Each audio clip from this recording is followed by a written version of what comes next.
जी हाँ दोस्तों, आप बहुत भाग्यशाली हैं अगर आपकी धनु राशि है। सचिन तेंदुलकर जिनको क्रिकेट का भगवान कहा जाता है, उनका जन्म भी इसी राशि में हुआ था और धनु राशि के लिए कहा जाता है कि ऐसे लोग जैसा चाहे वैसा बन सकते हैं। ये चाहें तो हीरो बन सकते हैं, ये चाहें तो जीरो बन सकते हैं। बीच की स्थिति नहीं रहती है। क्यों? क्योंकि देखिए सभी ग्रहों में बृहस्पति देवगुरु का पद उनको प्राप्त है। स्वयं राजा को ज्ञान वही देते हैं। और अगर मान लीजिए कि धनु राशि के व्यक्तियों का आचरण थोड़ा-सा बढ़िया रहे, कुछ ऐसी चीजें हैं जो धनु राशि को स्ट्रिक्टली फॉलो करनी पड़ेंगी। अगर वो फॉलो करते हैं तो आगे बढ़ने से कोई नहीं रोक सकता। कुछ चीजें ऐसी हैं कि जो उन्होंने किया तो उन्हें नीचे जाने से कोई नहीं रोक सकता है। ऐसा क्या आपको करना चाहिए?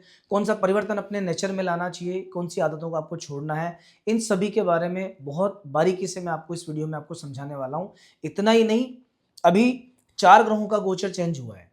इस वीक में, ये आने वाला वीक आपके लिए बहुत इंपॉर्टेंट है। एक साथ 4 ग्रहों का चेंज इस वीक में आएगा और सूर्य, बुध, शुक्र और मंगल, ये सभी ग्रह व्यक्ति के जीवन में बहुत महत्वपूर्ण होते हैं। इन ग्रहों से किससे आपको क्या मिलने वाला है, उसके बारे में डिटेल से चर्चा करेंगे।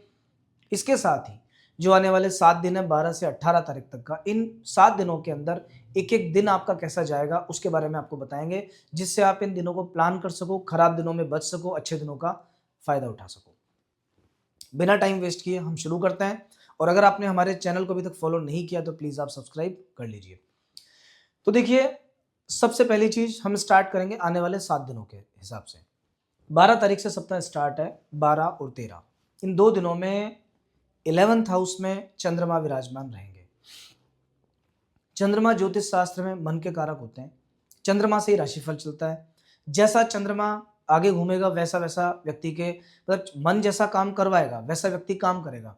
तो जैसे आप काम करेंगे वैसे आपका फ्यूचर डिसाइड होगा। इसी से राशिफल बनता है। 12 और 13 तारीख में चंद्रमा की फुल एनर्जी आपको मिलती है क्योंकि लाभ के घर में चंद्रमा है। सोमवार और मंगलवार आने वाले सप्ताह का बहुत अच्छा आपका जाएगा। इस दिन मन में उत्साह रहेगा, नई प्लानिंग्स के लिए आप जाओगे। जो पिछली गलतियाँ आपने की, प्लान बनाया, नहीं कर पाए, उनके लिए आपका मन कहेगा कि मुझे अब नए जोश के साथ में लगना है। कहीं न कहीं वो सब प्लानिंग्स आपकी फुलफिल भी होंगी, कंप्लीट भी होंगी। अगर कोई हेल्थ इश्यूज़ हैं, शरीर आपका साथ नहीं दे रहा था, पिछले दिनों काम में दिक्कत आई थी हेल्थ इश्यूज़ के कारण, तो स्वास्थ्य संबंधी परेशानियाँ भी दूर होंगी। विशेष तौर पर जिन लोगों को सर्दी, खाँसी, जुकाम, कफ, कोल्ड है, उनका टाइम बेटर आने वाला है इन 2 दिनों के अंदर। तो जितना कुछ नया करना है, जितना प्लानिंग करनी है, जितना संभलना है, जितना कुछ किसी काम का श्री गणेश करना है, वो सोमवार, मंगलवार को आप कर लेना।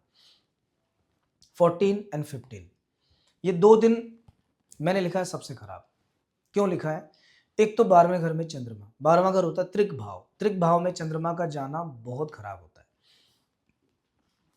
दूसरा, नीच राशि में चंद्रमा, मतलब 14 और 15 तारीख का दिन ऐसा है, स्वास्थ्य का ध्यान रखना, कोई टेंशन आ सकती है, बैठे-बिठाए किसी से झगड़ा हो सकता है, नेगेटिव थॉट्स परेशान कर सकते हैं, शरीर एंग्जायटी और थकान फील कर सकता है, नींद में दिक्कत हो सकती है या आपको ऐसा फील हो सकता है कि मेरा दिन आज का वेस्ट गया, बेकार गया। कुल मिला के एंड ऑफ द डे आपको ऐसा लगेगा जैसे आज का दिन कुछ ना कुछ गड़बड़ रहा था। कोई भी नई चीज़ की शुरुआत 14-15 को मत करना। ट्रैवल करना हो तो 14-15 को अवॉइड करना और अगर हेल्थ इश्यूज़ दिखें तो सुबह से ही संभल जाना। अगर आपको लगता है कि मेरा दिन थोड़ा-सा खराब जा रहा है, तो इन 2 दिनों में भगवान शिव के मंदिर में ज़रूर जाना। अगर नहीं जा सकते हो तो सुबह उठते ही सबसे पहले नहा धो के शिव चालीसा का पाठ कर लेना। जय क्योंकि भगवान शिव चंद्रमा को धारण करता है। जो व्यक्ति भगवान शिव की उपासना करता है, उसका खराब चंद्रमा भी अच्छा हो जाता है और इसीलिए जो शिव भक्त होते हैं उनका डिसीजन मेकिंग भी अच्छा होता है। चंद्रमा धन के कारक है तो फाइनेंशियल कंडीशन भी उनकी अच्छी होती है। कोई बात नहीं, आगे बढ़ते हैं। 16, 17 और 18 इन 3 दिनों में लग्न में चंद्रमा विराजमान रहेंगे। लग्न के चंद्रमा को बढ़िया माना जाता है। ऐसा चंद्रमा सफलता देने वाला होता है, हेल्थ इश्यूज को कम करता है, परेशानियों को दूर करता है। लेकिन 16 और 17 तारीख तो फिर भी ठीक है। 18 तारीख के दिन अमावस्या तिथि है। अमावस के दिन चंद्रमा क्षीण हो जाते हैं। अमावस का दिन वैसे भी मुहूर्त शास्त्र में वर्जित है। कोई भी महत्वपूर्ण काम नहीं करना चाहिए। हालांकि दीपावली के दिन अमावस्या होती है, उसे ग्रहण किया जाता है क्योंकि वो विशेष दिन है। उसके अलावा जितने भी जो तामसिक कार्य है वो सब अमावस्या में हो सकते हैं, सात्विक नहीं। तो कहीं ना कहीं ये दिन भी परेशान करने वाला है और एक बात का और ध्यान रखना, अगर आपकी कुंडली में चंद्रमा पीड़ित है, चंद्रमा को पीड़ा कौन देता है? देवताओं से वरदान प्राप्त है केतु को, कि केतु अगर चाहे तो वो चंद्रमा को ग्रस्त सकता है, चंद्रमा को ग्रहण दे सकता है। तो चंद्रमा सबसे ज्यादा पीड़ित होता है केतु पर। अगर आपकी कुंडली में चंद्रमा पर केतु की दृष्टि है, या दृष्टि से भी ज्यादा दिक्कत होती है जब चंद्रमा केतु साथ होते हैं, तो उस व्यक्ति को ज्यादा प्रॉब्लम्स आती हैं। चंद्रमा शनि के साथ है, चंद्रमा सूर्य के साथ है, तब भी चंद्रमा पीड़ित होता है। ऐसी कंडीशंस में अमावस्या का दिन आपके लिए विशेष परेशानी लेके आने वाला होता है। आप चाहो तो अपनी कुंडली एक बार देख लेना, और मेरे हर एक मित्र को, क्लाइंट को जो मेरे पास आता है, मैं यही सजेस्ट करता हूँ, अगर आप चाहते हो कि आपके जीवन में आपको राइज मिले, तो सबसे पहले आप चंद्रमा का उपाय करो। चंद्रमा ठीक नहीं है तो उन्नति नहीं मिल सकती। क्यों नहीं मिल सकती? चंद्रमा मन पे प्रभाव डालेगा, और ये मन से ही सारे काम चलते हैं। मन से ही व्यक्ति निर्णय लेता है, मन से ही व्यक्ति आगे बढ़ता है। मन होगा तो पढ़ेगा, मन होगा तो सही काम करेगा, वरना आलस्य में डूबा रहेगा। चंद्रमा का उपाय आपको जरूर करना चाहिए, कुंडली एक बार चेक करवा के। अगर चंद्रमा उच्च का है, कर्क राशि का, तो उस व्यक्ति में एनर्जी लेवल हाई रहता है। वो जो काम सोच लेता है उसको बड़ा सक्सेसफुली कंप्लीट करता है। इसीलिए वृषभ राशि के चंद्रमा वाले लोग अगर प्रयास करें तो गवर्नमेंट सर्विस उनको बहुत जल्दी मिलती है। खैर, कोई बात नहीं। 7 डेज की बात हमने कर ली। अब हम बात करेंगे आने वाले 4 जो चेंजेस आ रहे हैं। सबसे पहले सूर्य की बात करते हैं। सूर्य 14 जनवरी को सूर्यदेव मकर राशि में प्रवेश कर रहे हैं। मकर राशि में सूर्य का प्रवेश बहुत ही महत्वपूर्ण एक इवेंट होता है, क्योंकि खुद भीष्म पितामह ने 6 महीने वेट किया था कि सूर्य मकर में आए और उत्तरायण आ जाए, तब जाके मैं अपना शरीर छोड़ूं। तो बड़ा पुण्यशाली समय होता है ये। 14 तारीख वैसे भी इसलिए महत्वपूर्ण होती है कि इस दिन संक्रांति होती है, पूरे 12 महीनों की सबसे बड़ी संक्रांति है। आपकी कुंडली में जो भी ग्रह पीड़ित है, अगर आपको उसका विशेष उपाय या दान करना है तो 14 तारीख को कीजिए। मकर संक्रांति साल में एक बार आती है, लेकिन इसमें विशेष गुण है। इस दिन किया गया दान अक्षय तृतीया की तरह अनंत फल देने वाला होता है, और जिस ग्रह का दान करोगे वो ग्रह बहुत शांत होता है। तो 14 तारीख का दिन वैसे भी इंपॉर्टेंट है। सूर्यदेव राशि परिवर्तन कर रहे हैं। आपकी राशि के अनुसार आपके भाग्य के मालिक हैं सूर्य, और फर्स्ट हाउस से सेकंड हाउस में चले जाएंगे। देखो, दूसरे घर में सूर्य का जाना एवरेज एवरेज होता है, ना तो बहुत खराब होता है ना बहुत अच्छा होता है। लेकिन बृहस्पति की राशि से निकल के शनि की राशि में सूर्य जाएंगे, कहीं ना कहीं सूर्य पीड़ित होते हैं। पिता के स्वास्थ्य का ध्यान रखना। आने वाले 2 महीने कम से कम, विशेष तौर पर 1 महीना 14 जनवरी से 14 फरवरी, मान सम्मान थोड़ा कम महसूस हो सकता है। मतलब लोग जितना अटेंशन आप पे पहले देते थे, आपको ऐसा लगेगा थोड़ा सा अटेंशन मुझे कम मिल रहा है। तो घबराने की आवश्यकता बिल्कुल भी नहीं है।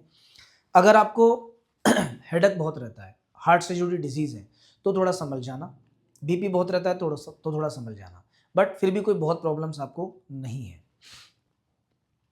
सूर्य के बाद नेक्स्ट चेंज आएगा मंगल का। 15 जनवरी को मंगल धनु राशि से निकलकर मकर राशि में आ रहा है। धन के स्थान में मंगल का उच्च राशि में बैठना, सबसे पहली चीज तो फाइनेंशियल बेनिफिट। आप ये मान सकते हो कि इस आने वाले 23 फरवरी से पहले कहीं ना कहीं से आपको पैसा मिलेगा। अचानक धन आ सकता है, या कोई अटका हुआ पैसा आ सकता है, रुका हुआ पैसा आ सकता है, बट ये आने वाला समय फाइनेंशियली बहुत अच्छा है। अगर आप कोई जॉब करते हैं तो ठीक है, बट अगर कोई व्यापार करते हो आप, तो विशेष प्रयास करो। धन के योग बन रहे हैं, अभी पैसा खुद चल के आपके पास आएगा। लेकिन क्या है कि भाग्य तभी सपोर्ट करेगा जब कर्म किया जाए, तो कर्म आपको करना पड़ेगा। आपकी कुंडली के हिसाब से मंगल 2 चीजों के कारक है। पहला तो है 12th हाउस, दूसरा है 5th हाउस।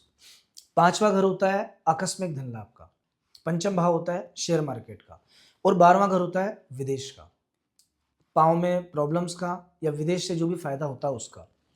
इन दोनों राशियों के मालिक है मंगल, और मंगल उच्च राशि में गए हैं। आपको क्या बेनिफिट मिलने वाला है आने वाले 23 फरवरी तक? पहली चीज तो ये होगी कि अचानक धन लाभ हो सकता है। अगर आप शेयर मार्केट में इन्वेस्ट करते हो तो सोच समझ के, देख के थोड़ा थोड़ा इन्वेस्टमेंट आप अभी रखो। कोई आईपीओ वगैरह निकलते हैं तो आपको भरना चाहिए अभी। कोई ऐसा स्टॉक आप चुन करके उसमें प्रॉपर मतलब वॉच रखते हुए अगर आप ट्रेडिंग करना स्टार्ट करोगे, थोड़ा सा रिस्क कम लेते हुए, तो आपको फायदा होगा। अगर अभी किसी स्टॉक में आपने इन्वेस्टमेंट कर दिया तो 23 फेब के पहले पहले आपको वो बेनिफिट देके जाएगा। दूसरा लाभ ये कि 12वें घर के मालिक है मंगल। 12वां घर होता है विदेश का। अगर आप विदेश में रहते हैं, विदेशी कंपनी में काम करते हैं, या कोई ऐसा काम है आपका जहां बाहर से लेन देन है कुछ आपका, तो ये समय आपके लिए प्रॉफिटेबल है। अभी आपको विदेश से लाभ मिलने के विशेष योग बने हुए हैं क्योंकि मंगल की एनर्जी पूरी आपको मिल रही है। इस दिशा में प्रयास करना चाहिए। अगर आपकी विदेश यात्रा करने की इच्छा है, बाहर नौकरी में चेंज करके जाना चाहते हो, अभी बेस्ट टाइमिंग है। अभी कोशिश करो, कहीं ना कहीं बेनिफिट आपको मिल सकता है। जैसा आप चाहते हो वैसा आपके साथ हो सकता है। मंगल के बाद नेक्स्ट है बुध। बुध भी अभी धनु राशि से निकल के मकर राशि में आएंगे। आपकी राशि के अनुसार बुध के पास में दो डिपार्टमेंट है, 7th house and 10th house. सबसे पहले तो देखिए, सेकंड हाउस में बुध अपने मित्र के घर में गए हैं।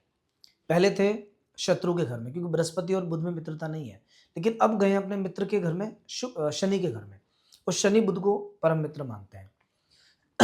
क्या क्या होगा? 7th हाउस होता है जीवन साथी का। जिन लोगों की मैरिज में प्रॉब्लम्स आ रही थी, उनके विवाह से संबंधित योग बनेंगे। जिनकी मैरिड लाइफ में डिस्टर्बेंस था, उनके डिस्टर्बेंस थोड़े से सुलझेंगे। थोड़ा सा व्यापार का भी कारक है 7वां, तो व्यापार से जुड़े लाभ भी अब अभी आपको हो सकते हैं। बुद्धि थोड़ा सा ज्यादा काम करने लगेगी, डिसीजंस अच्छे लोगे आप। 10th हाउस के कारक हैं बुध। अपने घर से 5वें घर में बुध गए हैं, तो 7th हाउस से भी ज्यादा बेनिफिट मिलेगा आपको 10th हाउस का। 10वां घर होता है नौकरी का। जो लोग नौकरी के लिए प्रयास कर रहे थे, नौकरी नहीं मिल पा रही थी, उनको नौकरी मिल सकती है। जॉब उनका चेंज हो सकता है। बुध यात्रा के या ट्रांसफर के कारक है। मनचाही जगह पे स्थानांतरण या मनचाही जगह पे यात्रा, ये भी बुध का काम है। ये भी बेनिफिट आपको मिलेगा। पिता का घर भी 10वां होता है। पिता से जो बेनिफिट मिलने हैं या पिता के साथ में कुछ अच्छा होना है, वो भी बुध की देन है, वो भी आपके साथ होगा। बुध के बाद में जो फोर्थ जो प्लेनेट चेंज हो रहा है वो है शुक्र। शुक्र अभी आपकी कुंडली के अनुसार दो ग्रहों को रिप्रेजेंट करते हैं। एक तो वृषभ राशि 6th हाउस को, दूसरा तुला राशि 11th हाउस को। शुक्र जाएंगे धनु राशि से मकर राशि में और सप्ताह के स्टार्टिंग में चले जाएंगे। षष्ठेश का 2nd हाउस में जाना, शत्रुओं से धन की प्राप्ति, मतलब जो दुश्मन है, क्योंकि शुक्र भी मित्र के घर में गए, शनि और शुक्र भी मित्र हैं, तो ऐसे लोग जिन्होंने आपका पैसा अटका रखा था, जानबूझ के अटका रखा था, वो आपको अभी पैसा लौटा सकते हैं। नहीं चाहते हुए पैसा वहां से आपके पास आ सकता है। शुक्र स्त्रियों के कारक हैं, तो फीमेल्स के माध्यम से पैसा मिल सकता है। पत्नी के भाग्य से पैसा आ सकता है, माँ के भाग्य से पैसा आ सकता है, बहन या बेटी के भाग्य से पैसा आ सकता है। इन चारों रिश्तों से जुड़े लोगों के साथ में कुछ अच्छा हो सकता है। हो सकता है उनके जॉब में दिक्कत आ रही है तो उनका जॉब लग जाए और आपके घर में इनकम का एक नया सोर्स बन जाए, उनके लिए अच्छा होगा। नेक्स्ट 11th हाउस के कारक है शुक्र। 11वां घर होता है मित्रों का, और जब शुक्र धन के स्थान में आ जाएंगे तो क्या होगा? मित्रों से पैसा मिलेगा। आपके जो फ्रेंड सर्किल में लोग हैं, वो आपके लिए काम लेके आएंगे, वो आपको धन देने वाले बनेंगे, उनके माध्यम से पैसा आपको मिलेगा। फ्रेंड सर्किल में अगर आप एक ग्रुप बना के एक जॉइंट, मान लीजिए कोई पार्टनरशिप करके काम करना चाहोगे, तो वो आपको फलेगी। अभी 11th हाउस का 2nd हाउस में जाना, ऐसे सभी काम जो अम्यूजमेंट से जुड़े हैं, ट्रैवल से जुड़े हैं, या खेल कूद से जुड़ा जिन लोगों का काम है, टूरिंग का जिनका काम है, टूर एंड ट्रेवल्स का, उन लोगों को विशेष फायदा मिलने वाला है। इस क्षेत्र में ग्रोथ होगी, उनका काम बढ़ेगा, उनको नई इनकम का सोर्स मिलेगा, उन लोगों के लिए फायदा मिलने वाला है। तो दोस्तों, ग्रहों का प्रभाव आपने देख लिया, बदलाव आपने देख लिया, 7 डेज आपने देख लिया। 2-3 चीजें और हैं जिनका ध्यान आपको रखना चाहिए, जो आपके लिए बहुत महत्वपूर्ण है। सबसे पहली चीज, क्योंकि मैं अपने परामर्श में इन चीजों को इंक्लूड करता हूं, ये हर व्यक्ति पर बराबर लागू हैं और धनु राशि के प्रत्येक व्यक्ति पर लागू हैं। देखिए, बृहस्पति ज्ञान के कारक है लेकिन देवगुरु है, इसलिए पहली चीज, अगर आप लाइफ में आगे बढ़ना चाहते हो तो आपको हमेशा पढ़ना पड़ेगा। कंटिन्यूअस पढ़ने की आप आदत डालो। एक किताब या 1 पेज 2 पेज आप डेली पढ़ा करो। नहीं पढ़ोगे, ज्ञान कम हो जाएगा, आप पिछड़ जाओगे। मीन्स छोटे छोटे सर्टिफिकेट कोर्सेज या नई नई चीजें करना आपके लिए विशेष फायदेमंद है अगर आप करते हो। गुरु उच्चता के प्रतीक है। निम्न कोटि के लोगों के साथ में, खराब संगति में, खराब लोगों के साथ में आपकी उन्नति कभी नहीं हो सकती है। जिसका राहु प्रबल होता है, जिसका शनि प्रबल होता है, वो खराब लोगों से फायदा ले सकता है, लेकिन आप नहीं ले सकते। इसलिए अपनी संगति पे फोकस करना, आपके सराउंडिंग में जो लोग हैं वो कैसे हैं। बृहस्पति खुद देवगुरु हैं, आचरण बढ़िया रहता है, तो 2 नंबर के पैसे से आपको ज्यादा फलेगा नहीं। रिश्वत से पैसा, गलत तरीके से पैसा, 2 नंबर के काम, ये सब आपके लिए कभी फलदायी नहीं है। बृहस्पति हमारे शरीर में मस्तक का प्रतीक है। आपका जो मस्तक है, इसको हमेशा स्वच्छ रखना, झूठे हाथ मत लगाना, मस्तक को साफ करके रखना, और अगर आप यहाँ पीले रंग का तिलक लगा सकते हो या लाल रंग का तिलक लगा सकते हो, इससे भी बृहस्पति प्रबल होता है, बहुत अच्छा रहता है। मीन्स देखिए, बहुत लंबे बाल रखना जिससे आपका मस्तक ढक जाए, वो आपके लिए ठीक नहीं है। ललाट पे अगर आप चंदन लगाते हो या गंगा जल हल्का सा लगाते हो डेली, गंगा जल और बृहस्पति का विशेष संबंध है, उससे बृहस्पति और ज़्यादा उच्च हो जाते हैं, या गंगा जल का तिलक भी लगाना स्टार्ट कर देते हो, तो कहीं ना कहीं आप देखना आपके जीवन में बहुत पॉजिटिव चेंजेस आने स्टार्ट हो जाएंगे।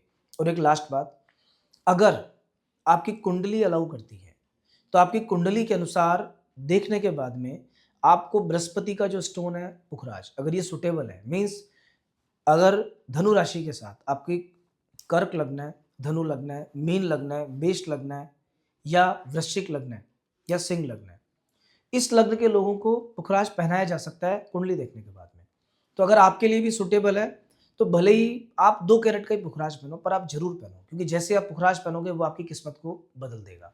धनु राशि के लोगों को नीलम बहुत सोच समझ के पहनना चाहिए, वो नुकसान करता है। भले ही आपकी कोई सी भी राशि हो कुंडली में, या कोई सा भी लग्न आपका कुंडली में हो, ग्रहों की पोजीशन क्या भी कोई सी भी हो, लेकिन नीलम अगर आप पहन रहे हो, सोच समझ के पहनना, सावधानी के साथ पहनना। और आपकी कुंडली का जो की प्लेनेट है वो बृहस्पति है, इसलिए बृहस्पति को प्रबल करने के उपाय आपको हमेशा करने चाहिए। बृहस्पतिवार के दिन कोशिश करो पीले कपड़े पहना करो, या कुछ ना कुछ पीला होना चाहिए। पीला रुमाल अगर आप अपने साथ हमेशा रखते हो, तो भी देखना आपके साथ में पॉजिटिव चीज़ें ज़्यादा होने लगेंगी। तो दोस्तों, ये था आपका साप्ताहिक राशिफल, छोटे छोटे टिप्स। नेक्स्ट वीक हम फिर मिलेंगे, और अगर आपने चैनल अभी तक सब्सक्राइब नहीं किया है तो कर लीजिए। अगर आपके लाइफ में कोई प्रॉब्लम है या अपनी कुंडली का एनालिसिस कराना चाहते हो, तो स्क्रीन पर नंबर है, इस पर आप संपर्क कर सकते हैं। बहुत जल्दी फिर मिलेंगे। जय श्री राम।